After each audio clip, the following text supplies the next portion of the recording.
Өглөөний мэндийг хүмүүс сонсогчдоо Спутник Монгол 92.5 радио тавханд спортын хөтөлбөрөөр эхлэхэд бэлэн болоод байна. Өнөөдрийн нэвтрүүлгээр хөтлөгч болон баяр хөтлөгч Миша, найрлагч Чинзо Галанар ажиллаж байна. За тэгээд өглөөний мэнд тоглолтууд сайхан явагдаж байна. Сайхан 3 дугаар тойрог бас сайхан явж шүү. Янзын сайхан гой сенсацтай тоглолтууд явагдаж байна. Энэ жил ер нь бол дэлхийн аварга нэлээд сенсацтай зөндөө олон одоо тийм одоо хуучин дараа нь одоо дурдах тий дурсамж үлдэх тийм гоё дэлхийн аварга болж байна. Нөгөө оролцогчийн тоож их байна. Нэг сайхан юм. За ерөнхийдөө 3 дугаар тойрог явагдсны араас нөгөө нэгээр гарч ирж байгаа багууд ерөнхийдөө дараагийн 32 тий хасагдах шатны тоглолтын дээр айл багтаа ерөнхийдөө таарах гэх мэт юмнууд нь ерөнхийдөө бараг ингээд нэг ихнээс ингээд тодроод эхэлсэн л байна л та. Тийм ээ. За өчигдрийн байдлаар хоёулангийн хувьд бол Бразил, Шотландын шигшээг ярьсан. За шуудын дундуур бол яг Өмнөд Африк болон Өмнөд Солонгос, Чех болон Мексикийн шигшээ баг тоглоод. За А хэсгийн ерөнхийдөө зураглал бол бүрэн гараад ирлээ. Тэглээ.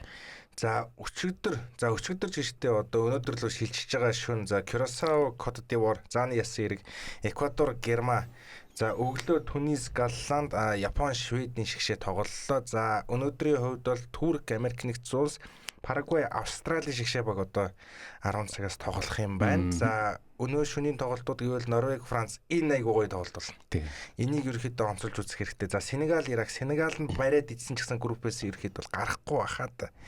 За Кабо Верде, Сауди Араб, Уругвай, Испани, зээд өглөө Шинэ Зеланд, Бельги, Египт, Ираны ерөөхдөө шигшээгийн одоо тоглолтууд ингээд үргэлжлээ. За нэгд өдрөөс авахлаад 32-ын тойрог ерөөхдөө бол эхэлж байна. Энэ амралтын өдрүүдээр ингээд эхний шатууд маань ингээд тоглолт нь болоод дуусгал юм харагдаж байна л да. Тий. Тэгээд ялчгүй тэгээд бас гоё олон гоолтой тий. Олон одоо бас анхудаа хэсгээсээ гарч байгаа гэсэн багууд бас зөндөө тодорж эхлээд байна эхнээсээ тийм ээ. За одоо Өмнөд Африк ч юм уу. За тэгээд Египт, Мексик байна. За тэгээд за Кот д'Ивуар ч одоо баг ингээд гарчаад байгаа юм шүү тийм ээ. 3-аар гарч ирэл гараад ирэх байна. Тийм тэгэхээр ингээд олон багууд бас ингээд анх удаа хэсгээсээ гарч байна. Тэгэхээр одоо нөгөө хэсгээсээ гарсан юм чинь хасагдах шатанд алдаадах юм байхгүйгээд ер нь бол зүйлийн өмчөө тавьж бас том багуудад нэлээ бас хор за тэгээд тийм асуудал тарина гэж бас итгэлтэй байна. Тийм ээ. Тийм.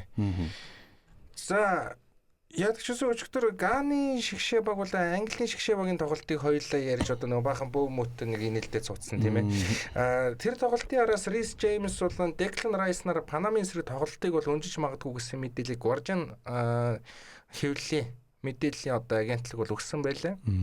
За Английн шигшээ багийн хагас хамгаалагч Деклан Райс, Рис Джеймс нар 26 оны хөлбөмбөгийн дэлхийн аварга шалралт тэмцээний хэсгийн шатны 3 дугаар тойрогт бол Панамын эсрэг хийх тоглолтыг өнжилж болзошгүй.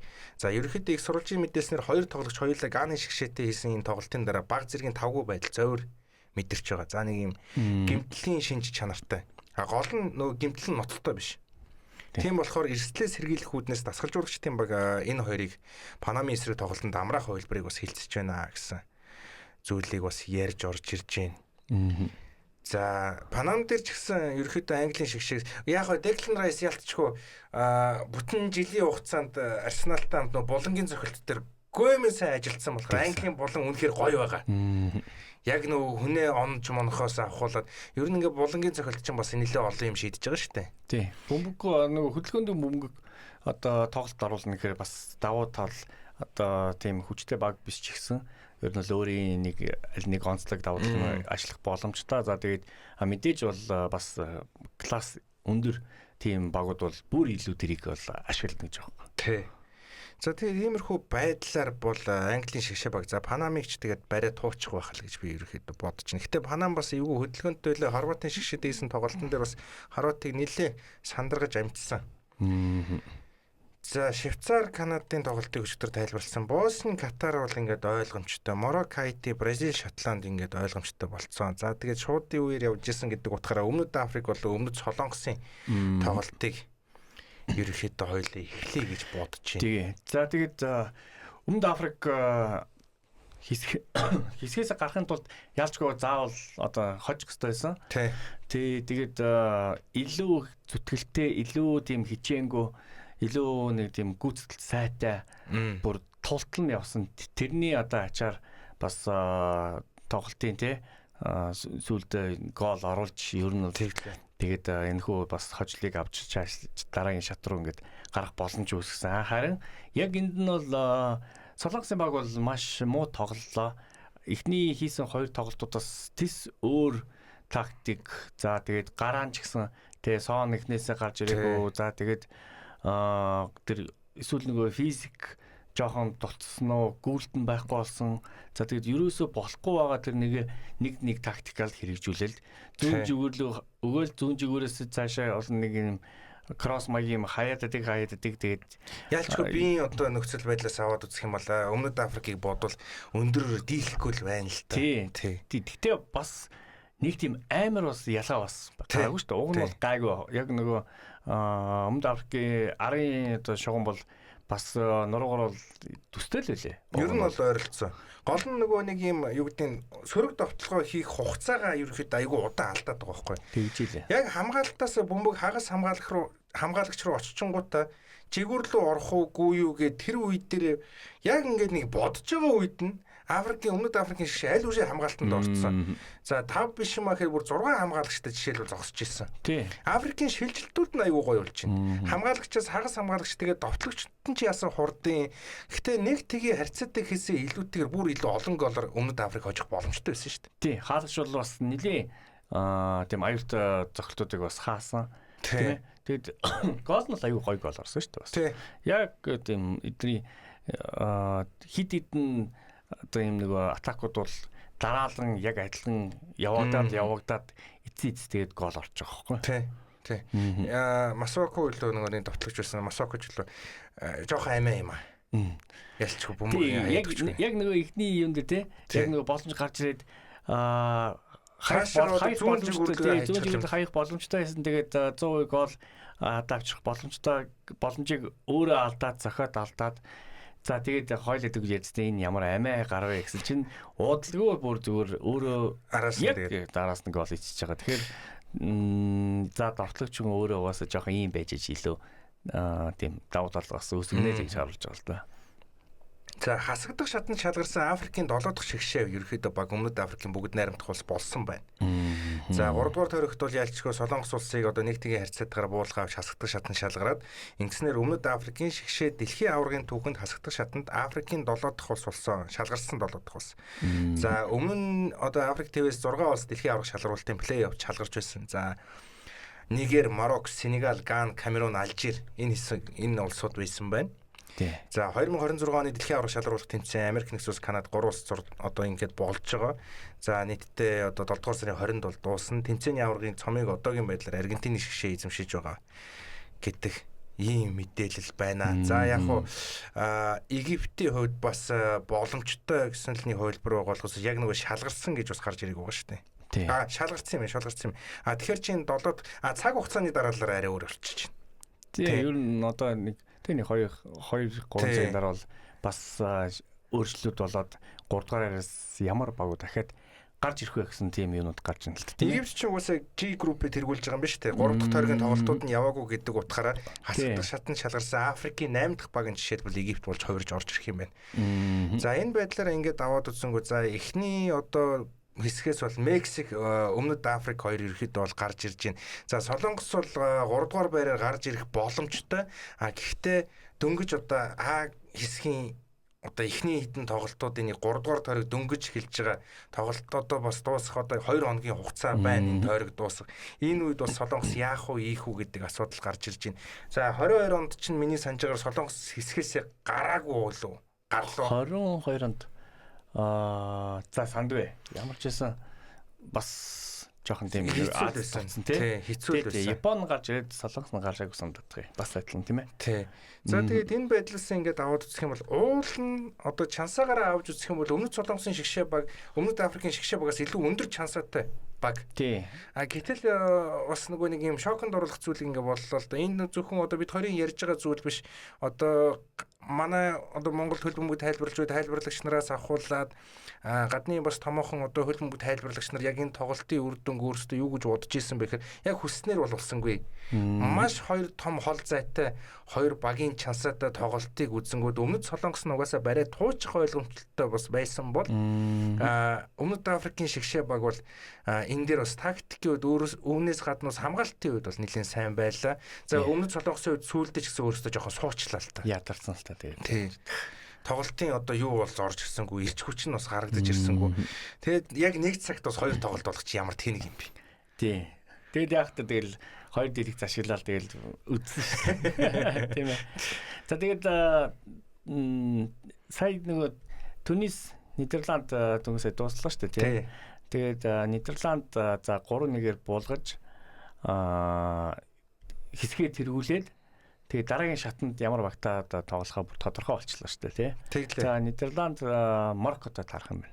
За энэ сте амар тоглолт. Энэ сте гоё тоглолт болох нь тийм ээ. Энэ сте муухай тоглолт бол. Тий. Энэ өглөөний 9 цагаас ч юм байна. Цаг нь ч гэсэн гоё 9 цагаас 6 сарын 30-нд. Тий. Янзы.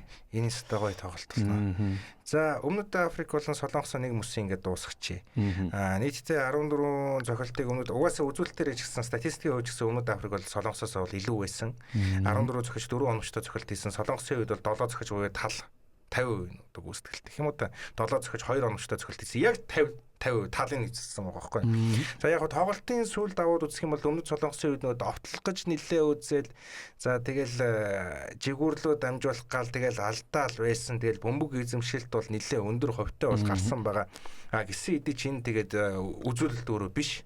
Хожиж байгаа багт одоо илүүрч байгаа багт бол бөмбөг эзэмшчихвэл эн чинь нөгөө нэмэлт гол орох боломжтой гэдэг арай өөр өнцөг гарч ирэх бол хожигдож байгаа багийн хувьд бол энэ бол зүгээр гарцуулж чадахгүй байгаагийн л нэг жишээ ингэж харагдаж байгаа. За энэ хүн нэг тгийн харьцаатайгаар Өмнөд Африкийн болон Өмнөд Солонгосын шигшээ багийн тоглолт бол ингээд өндөрлсөн. За Өмнөд Африкийн шигшээ багт баяр хүргийн түүхэнд анх удаа хасагдах шатандаа орж ирж байна. За Африкийн твээс хасагдах багт одоо тоглолтод орж ирж байгаа 7 дахь баг инхүү болж орж ирж байна. 2010 оны л Өмнөд Африкийг санаж штэ. Тэрнээс өөр Өмнөд Африкийг би мэдэхгүй байгаа байхгүй юу? Цахан байгуулсан болохоор л тэгэл яаж тий. Эхний голыг нэг оруулж ирсэн санаж чинь 16-ын гаднаас нэг айл солиодаг бол. Тий. Тэгээд цахан байгуулж орно тэгээд хэсгээсээ гарааг удах байд тийм ээ. Тий.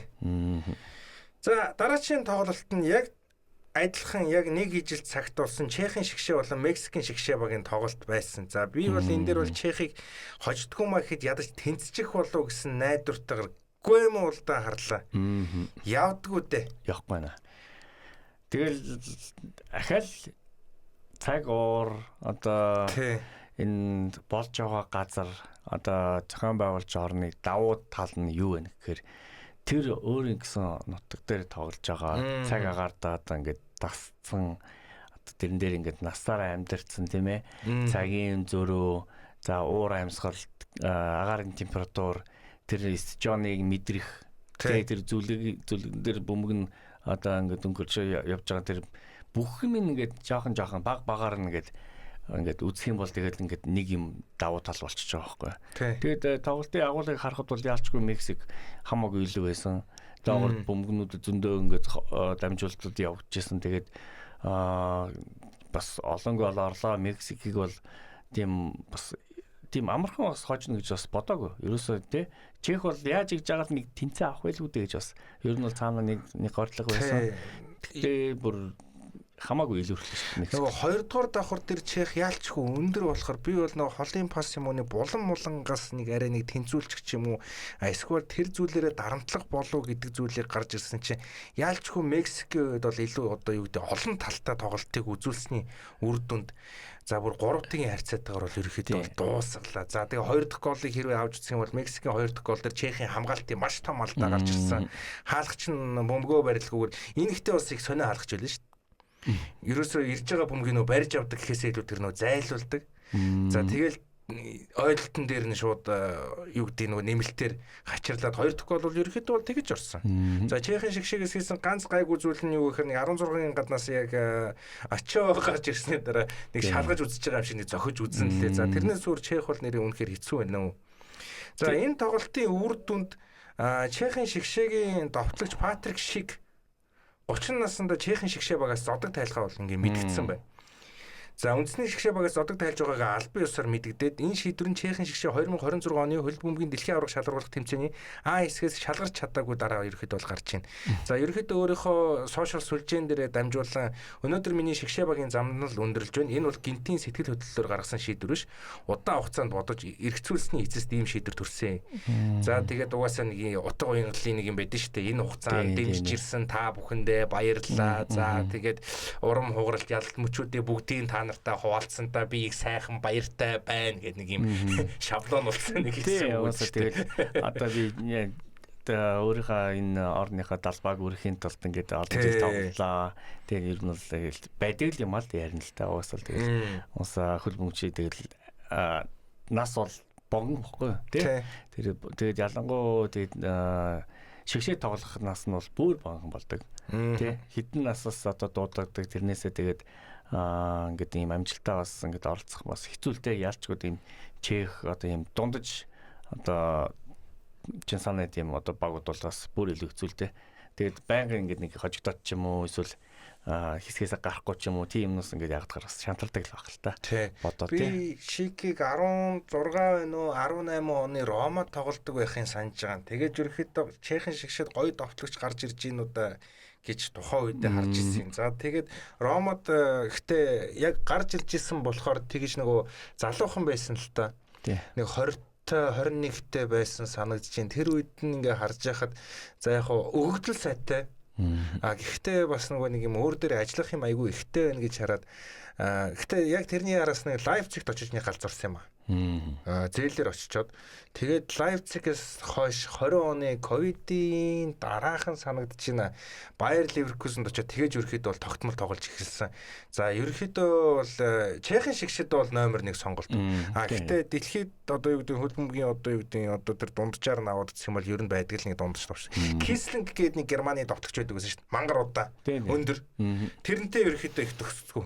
Тэгээ одоо Ливеркузенд баг 20 оноос хойш нэг 100 гаруй тоглолт хийсэн байгаа л үүдээ. Чехийн шигшээд бол нэг 56 тоглолт хийгээд нэг 26 гол оруулсан юм байна.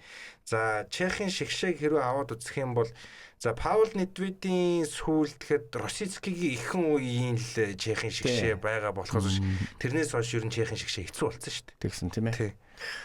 За Чехийг бол баахан ярьчлаа. Үүнээс гадна бид нар нэг домгийг тоглолтын сүүлээ хүлээж авлаа.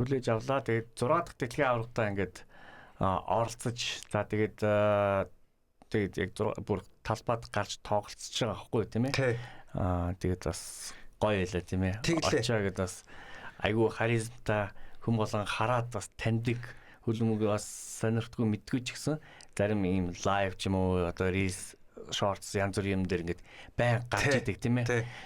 Тэр 14 оны тэр чөлөөт цохилтыг тэр нисэж хаадаг тэр хаалт нэр үнэхээр гоё хаалт шүү. Одоо мартчихгүй болоогүй тий. Тэгээд 6 дэлхийн аврагт одоо ингээд 24 жил гэсэн үг шүү. Тий. Одоо Роналдо 6 шүү дээ. Тий, Роналдо 6 байна. За Азиас чинь за Нагатома 5 гэж орж ирж байгаа шүү. За Мексикийн шигшээ багийн 40 настай алгач Гилмеро Очо 2026 оны дэлхийн авраг шалгаруулах тэмцээний А хэсгийн 3 дугаар тойрогт за Чехийн эсрэг талбайд гарснараа Мексикийн шигшээ багийн түүхэнд за дэлхийн авраг шалгаруулалтанд оролцсон хамгийн ахмад тоглогч болсон гэдгийг бас мэдэгдэж байна. За өмнө нь Мексикийн домогт хаалгач Рафаэл Маркесийн эзэмшиж байсан амжилтыг шинжилсэн. Маркес 2018 оны дэлхийн авраг шалгаруулалтад Бразил эсрэг тоглолтод 2-39 наснд оролцож байсан ийм зүйл харагдаж байна. За Гилмеро Очавагийн хувьд бол нэг тийм том одоо клубын төвшөнд сайн явсныг бол би санахгүй байна. Испанд нэг тоглож исэн санагдаж байна. Гэхдээ Испанд тоглохдоо нөгөө эхний сонголтоор байгаагүй шүү дээ. Сэлгээний хаалгачаар. Тэр ер нь дандаа нэг тийм ийм арай алба нэг батцсан нэг хүмүүстэй шүү дээ тийм ээ. Уурын юмсаар нэг барьждаг. Тэгээд бэлтгэл дээр нь хөөрхөн одоо нэг бэлтгэл хангалт хийждэг. Тийм ээ. Тэгээд нэг юм болох юм бол тэгэл хойно нэг дандаа нэг юм асфальтаа танк байдаг шиг л тэрүүрээ л илүү ингээд хүнд ингээд хайр татагдаад ер нь бол байнга байх хэвээр нэг хүн шүү гэж төр нь бол харагддаг шүү дээ. Чех Мексикийн тоглолтын өмнө гараан дээр нь очоо байх магадлалтай зүйлийг ерөөхдөө бол ярьж исэн. За гисэн эдээшээ гараан дээр гарсангүй тоглолтын сүүлд ерөөхдөө бол гаргаж ирлээ. Гэхдээ энэ тодорхой хэмжээний одоо юу гэдэг хүндэл гэдэг зүйлийг бас Мексикийн шигшээ харуулж байна. Одоо Мексикийн хөгжөөнд дэмжигчид гээд аваад үзэн угаасаа Мексикийн л иргэд байгаа шүү дээ. Одоо годамжаар явж байгаа нь одоо Мексикийн иргэдээс одоо хөлбөмбөгийн түүхэнд тийм Мексикийн шигшээ багийн түүхэн тоглогч хэн бэ гингүүд 3 тоглогч хэлж байгаа байхгүй. За Чичаритоны хагалтуулд орж ирнэ. За Хуго Санчес одоо Реал Мадридд байсан Мексикийн галзуу нөхөр. Гэтэ би тэр хүний тоглолтыг үзэж байгаа. Гэтэ домог гэдгийг бол мэдчихэж байгаа. Тэгээд Гилмеро Очоо гэсэн энэ 3 хүний л нэр ерөөхдөө бол яригдчихлээ. Тийм.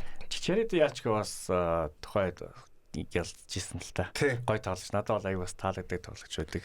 За тэгээд Мексик одоо ингээд хэсэгтээ 3 тоглолтод 3-нд нь хожиж бас анх удаа дэлхийн аврагт ингээд 3 хожлоор ингээд тасаргаад тэргүүллээ шүү дээ. 9 оноотойгоор тэргүүлж байгаа. Одоогийн группээс аваад үзэн 9 онооттой тэргүүлж байгаа нэг ч баг байхгүй шүү дээ. Мексик ганцаараа тэргүүлж байгаа. За яажсан Мексикийн дараачийн тоглох баг нь бол тодорхой болоогүй. Тий. Өмнөд Африкийн үед бол Канадтай тоглох юм байл. Тэгж байгаа шүү. Тий. За иймэрхүү байдлаар Чех Мексикийн тоглолт бол өндөрсөн 3-1 харьцаатайгаар Мексикийн шигшээ баг за өөрийнхөө газар нутаг дээрээ ерөөхдөө нэгдүгээр байраар ингээд цаашаа гарч ирлээ. За дараачийн тоглолт Кросао юу хоёрыг ярэ. Зааны ясан хэргийг ярэ. За би энэ дээр нэг юм гайхсан. Кросао бол бас анх удаа оролцож байгаа. Эхнийхээ оноог автсан. Түүхийг бол бичлэлсэн. За нөгөө нэг оноо авдаг үед чинь бүр Голландын Нидерландын хаан бүр тэр юуныхаа өрөөнд Кросаогийн нөгөө тамирчдын өрөөнд орж бас нөгөө баярын тэмдэглээд нэг бичлэг явуулсан шүү дээ. Тий.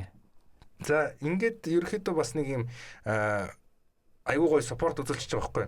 Саяны Кото д'Ивуартай хийсэн тоглолтын дээр Кото д'Ивуараас илүү их цохилтыг Кросао хаалга руу хийсэн цохилтыг хийсэн байна. 10 цохилт хийсэн. Одоо нэг хамгаалдаг Кросао биш болцсон гэд харуулах гээд. Тий.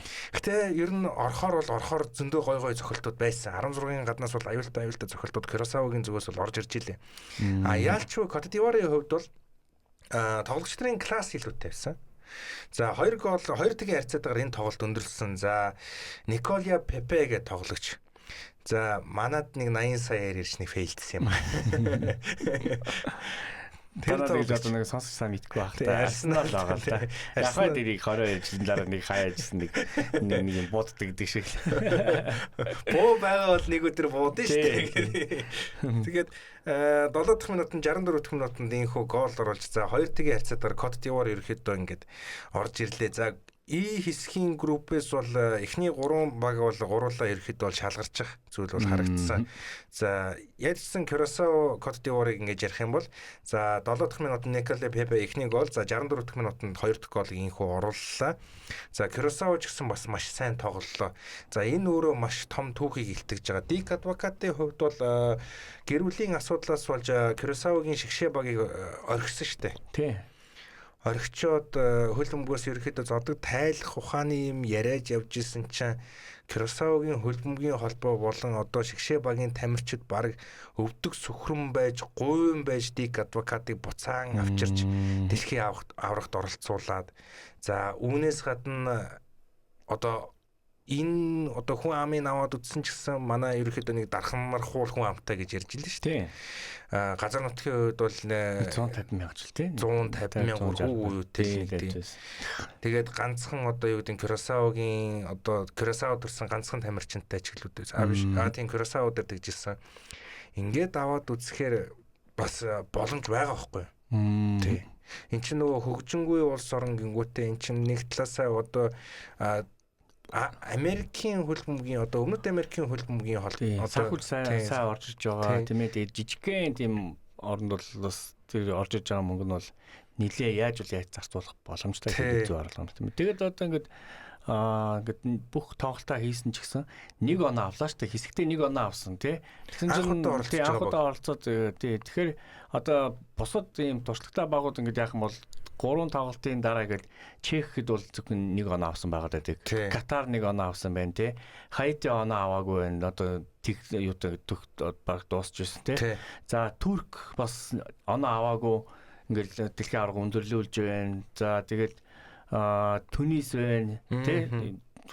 Яагаад үгүй шүү дээ. Одоо Иракч байна. Сенегалч одоо хүртэл аваагүй ба шүү дээ. Тийм, Сенегал бүр өстой гуйныгийн юм болсон байна. Тий, Иордан аваагүй, Узбекистан ч аваагүй байна, Панама аваагүй байна. Тэгэхээр бас хамгийн муу үзэлт бол биш, тийм ээ. Маш өөрийнхөө бас боломжоор өөрийнхөө тэр бүрэлдэхүүнээрээ байх боломжтой хамгийн тийм бас гайгүй тийм одоо өндөр бас амжилт үзүүлсэн гэж харж байгаа. Тэгээ хөл бөмбөгийн сонирхчд одоо дэмжих хизээч Кросава тийм муу байла муулах бах тийм ээ.